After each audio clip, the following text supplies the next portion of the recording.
বাইরে থেকে বা দূর থেকেই কিন্তু দেখে কোনো কিছু জাজমেন্ট করা একদম উচিত না। এটা কিন্তু একদম চিরসত্য। কেন বলছি, এই যে তোমাদের রেস্টুরেন্টটা দেখাচ্ছি, এটা কিন্তু আমাদের বারুইপুর বাইপাসের ধারে। এবং আমরা বাইপাসে যখনই যাই তখনই কিন্তু আমরা ওই বড় একটা আমাদের রেস্টুরেন্ট রয়েছে, তো ওখানেই আমরা যাই। কিন্তু যেহেতু এর আগের দিন ঈদ ছিল, ওদের বন্ধ ছিল, আর আমাদের খেয়ালও ছিল না। এবার এই রেস্টুরেন্টে ওই ঠেলায় পরেই ঢুকেছি। কিন্তু বিশ্বাস করো বন্ধুরা, ভিতরে এত সুন্দর ডেকোরেট করা, অ্যাম্বিয়েন্স এত সুন্দর, গানটা আমি মিউট করে দিয়েছি। আর আমার তো খুব ভালো লেগেছে। বিশেষ করে এখানে দেখো, মানে প্রত্যেকটা কর্নার কিন্তু খুব সুন্দরভাবে ওয়েল ডেকোরেটেড ছিল। আর সবাইকে দেখলাম বার্গার, পিৎজা এগুলোই মেনলি এখানে খাচ্ছিল।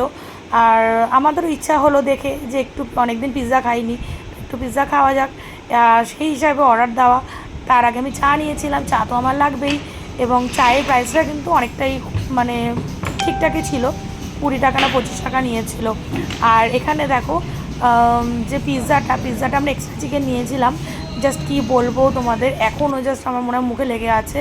এত নরম, এত তুলতুলে, মানে প্রচণ্ড পরিমাণে আর সফট আর খুব টেস্টি ছিল।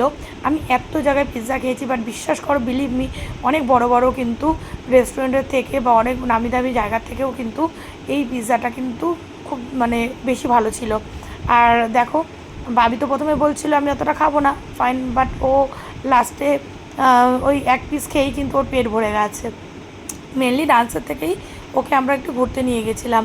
আর দেখো ওই পিছনে মেয়েটাকে দেখো কি সুন্দর, আমার তো চোখ এখানেই শুধু আটকে আছে। ভাবলাম একটু যদি সেজে আসতাম তাহলে কতই না সেলফি তুলতাম।